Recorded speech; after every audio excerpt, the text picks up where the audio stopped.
బండి సంజయ్ గారు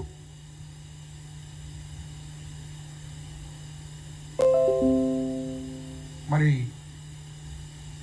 42% రిజర్వేషన్లను 42% రిజర్వేషన్లు బీసీలకి ఇవ్వము, ఎట్టి పరిస్థితుల్లో రాష్ట్రంలో మేము మద్దతు చేయము, దేశంలో కూడా మేము మద్దతు చేయము, ఇటు రాష్ట్రంలో బీసీలకు రిజర్వేషన్లు రానివ్వము అనే మాటలు ఆయన మీడియా ముందే మాట్లాడడం జరిగింది.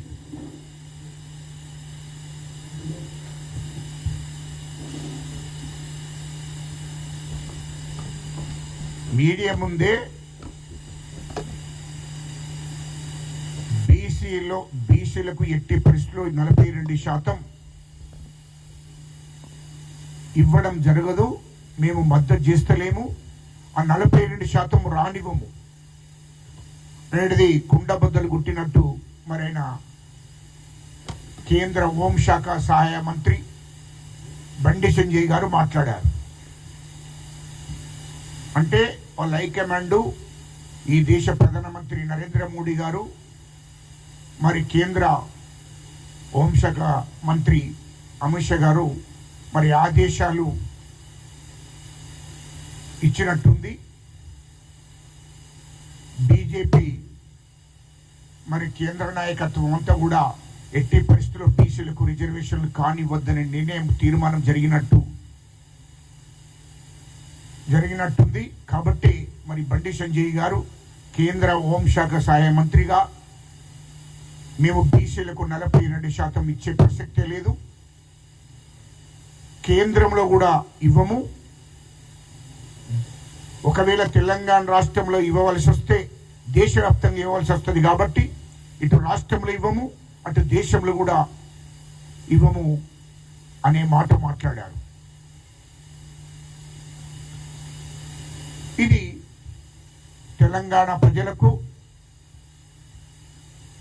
అన్ని సామాజిక వర్గాల ప్రజలకు తెలియవలసిన అవసరం ఉంది, బీసీ ప్రజలకు కూడా తెలియాలి. అయినా ఒక బీసీ బిడ్డ ఉండి ఈ దేశంలో మేము హిందువులను గౌరవిస్తున్నామని చెప్పుకుంటేనే హిందూయిజం పేరు పెట్టుకొని, రాముని పేరు పెట్టుకొని ఈ దేశంలో హిందువులను మోసం చేస్తున్నదే బీజేపీ. హిందువులకు సామాజిక న్యాయం జరగాలనే ఆలోచన లేదు. ఆనాటి నుండి ఈనాటి దాకా ఒక దుర్మార్గమైన ఆలోచన చేసుకుంటూ ఉగ్రవాదుల కంటే, తీవ్రవాదుల కంటే, నక్సలెట్ల కంటే డేంజర్ అయినటువంటి ఆర్ఎస్ఎస్ బీజేపీ పార్టీ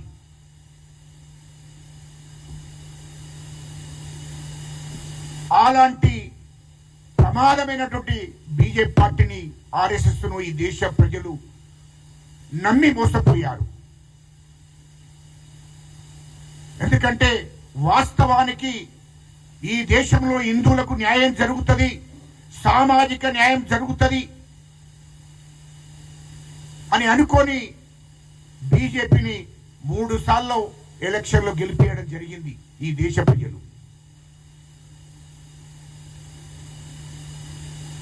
మరి ఈ దేశంలో నిజమైన హిందువులు బీసీలే.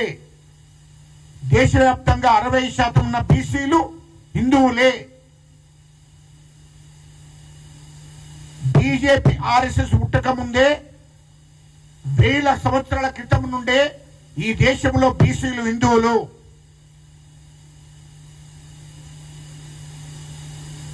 ఈ దేశంలో బ్రాహ్మణుల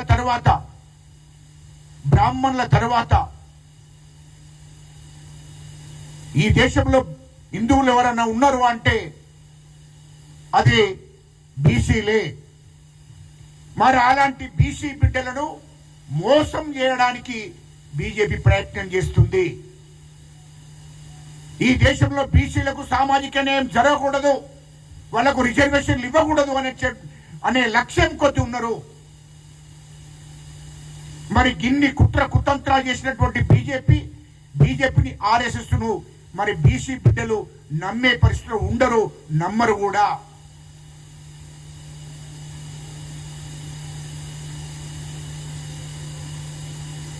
అసలు వీళ్ళు ఈ బీజేపీ ఆర్ఎస్ఎస్ వాళ్ళు హిందూ అనే పేరును ముసుగేసుకొని ఈ దేశ ప్రజలను మోసం చేస్తున్నారు.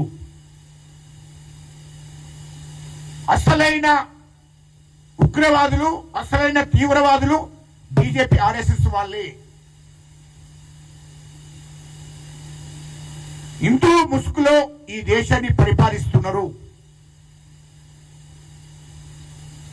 ఈ దేశంలో ఒక రాముణ్ణి తప్ప ఏ దేవుళ్ళను కూడా ప్రేమించరు వాళ్ళు, హిందూ దేవుళ్ళను. ఆ రాముని పేరు చెప్పుకొని, హిందువు పేరు చెప్పుకొని ఈ దేశాన్ని నాశనం చేయడానికి ప్రయత్నం చేస్తున్నారు. ఈ దేశ ప్రజలను నాశనం చేయడానికి ప్రయత్నం చేస్తున్నారు. ఇది వాస్తవము. భారత రాజ్యాంగాన్ని కూడా మార్చాలని చూస్తున్నారు.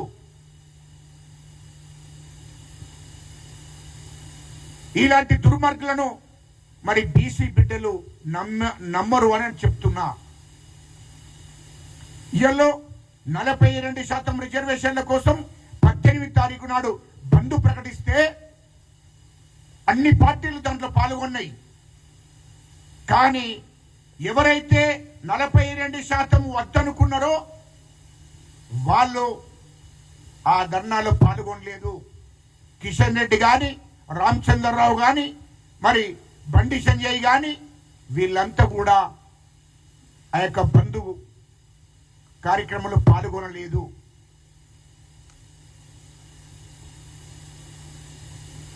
మరి వాళ్లకు వార్డు మెంబర్ కాదు, ఈ తెలంగాణ రాష్ట్రంలో భవిష్యత్తులో రాబోయే ఎన్నికల్లో కూడా వార్డు మెంబర్ కూడా గెలిపించే పరిస్థితిలో మరి బీసీలు కానీ, ఎస్సీలు కానీ, ఎస్టీలు కానీ లేరు అనేది ఈ సందర్భంగా తెలియజేస్తున్నాను. అదేవిధంగా వాళ్లకు తోడు దొంగలు కేటీఆర్ హరీష్ రావు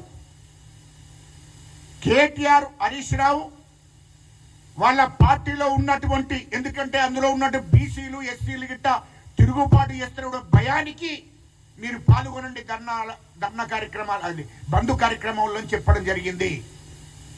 42% రిజర్వేషన్లు ఇవ్వాలని కేసీఆర్ కానీ, కేటీఆర్ కానీ, హరీష్ రావు కానీ ఇష్టం లేదు.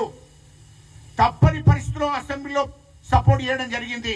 అన్ని పార్టీలు మద్దతు చేస్తున్నాయి కాబట్టి బీసీ ప్రజలు మమ్మల్ని తరిమేస్తారేమన్న భయానికి అసెంబ్లీలో అన్ని పార్టీలతో పాటు మీదికి కూడా సపోర్ట్ చేశారు.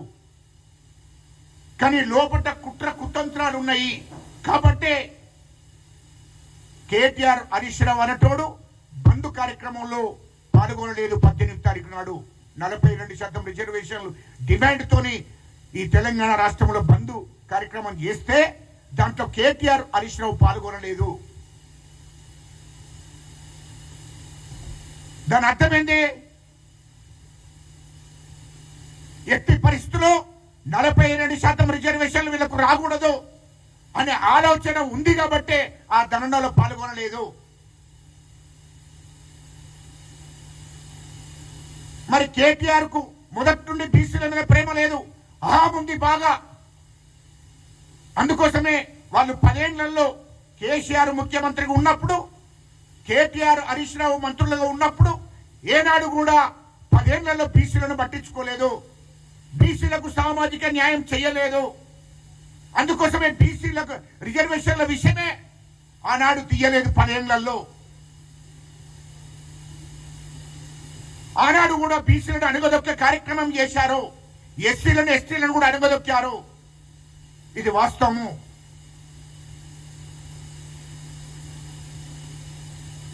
ఇయాలో మేము అడుగుతున్నాం కేటీఆర్ను, ఏమైనా కేటీఆర్ నిజంగానే నీకు ఈ తెలంగాణలో 60% ఉన్న బీసీల మీద ప్రేమ ఉంటే ఎందుకో నీవు బంధు కార్యక్రమంలో పాల్గొనలేదో చెప్పాలి ప్రజలకు. హరీష్ రావు అనేటోడు ఎందుకు పాల్గొనలేదు అంటే బీజేపీ బీఆర్ఎస్ కుట్ర కుతంత్రాలు చేసి ఎట్టి పరిస్థితుల్లో బీసీలకు 42% రిజర్వేషన్లు రాకూడదనే లక్ష్యంతో ఉన్నారు. బీజేపీ బీఆర్ఎస్ ఏకమైంది. బీసీలకు 42% రిజర్వేషన్లు ఇస్తే సామాజికంగా, రాజకీయంగా, ఆర్థికంగా ఎదుగుతారు, అన్ని రంగాల్లో కూడా ముందుకు పోతారు, వాళ్ళకు రాజకీయ అధికారం వస్తుంది అనే ఒక దుర్మార్గమైన ఆలోచనతోనే వాళ్ళు ఆ యొక్క 18వ తారీఖు నాడు ఆ 18వ తారీఖు నాడు బంధు కార్యక్రమంలో పాల్గొనలేదు. ఇవాళ మళ్ళీ బయటకు వచ్చి బీసీల మీద ప్రేమ ఉన్నట్టు మాట్లాడతారు, బీసీల మీద ప్రేమ ఉన్నట్టు మాట్లాడతారు. ఏమన్నట్టే మీ కార్యక్రమం కాదు, బీఆర్ఎస్ ఉన్నటువంటి బీసీలు తంతరేమనే భయానికి వాళ్ళను మీరు కార్యక్రమంలో పాల్గొనండి అని చెప్పడం జరిగింది. అందులో బీసీలు, ఎస్సీలంతా ఒకవేళ మా బీఆర్ఎస్ పార్టీ ఆదేశాలు ఇవ్వకపోతే మరి కేసీఆర్, కేటీఆర్, హరీష్ రావును తంతరేమనే భయానికి మీరు ఆ బంధు కార్యక్రమంలో పాల్గొనమని చెప్పి బీసీ నాయకులకు చెప్పడం జరిగింది. బీఆర్ఎస్ బీసీ నాయకులకు, ఎస్సీ నాయకులకు. కానీ వీళ్ళు మాత్రం పాల్గొనలేదు. అంటే ఏంటి? కిషన్ రెడ్డి, బండి సంజయ్, రామచంద్రరావు, కేటీఆర్, హరీష్ రావు వీళ్ళంతా ఏకమైనట్టే కదా, వీళ్ళకంతా ఢిల్లీ నుంచి ఆదేశాలు ఉన్నట్టే కదా. ఇయల్లో మొదటి నుండి బీసీలను మోసం చేసుకుంటూ వస్తున్నాడు కేసీఆర్, కేటీఆర్, హరీష్ రావు అంటుడు. ఇయల్లో కూడా 42% రిజర్వేషన్ రాకూడదని చెప్పి బీజేపీలతో చేతులు కలిపారు. ఎందుకంటే బీజేపీలో బీఆర్ఎస్ విలీనం చేయబోతున్నారు కాబట్టి వాళ్ళిద్దరు ఏకమయ్యే 42% రిజర్వేషన్ అడ్డుకోవాలని ప్రయత్నం చేస్తున్నారు. ఇక కొంతమంది బీసీ నాయకులు ఏమనుకోవద్దు. హరికృష్ణ గారు, మీరు ఉన్నదిన్నట్టు మాట్లాడడం నేర్చుకోండి. ఫస్ట్ మీరు బీజేపీ రాజ్యసభ సభ్యులు, నిజంగానే నువ్వు బీసీల మీద ప్రేమ ఉంటే ఆ రాజ్యసభ ఉన్నావు కదా, నువ్వు రాజ్యసభ సభ్యుడివి, దానికి రాజీనామా చేయమని అడుగుతున్నా నేను.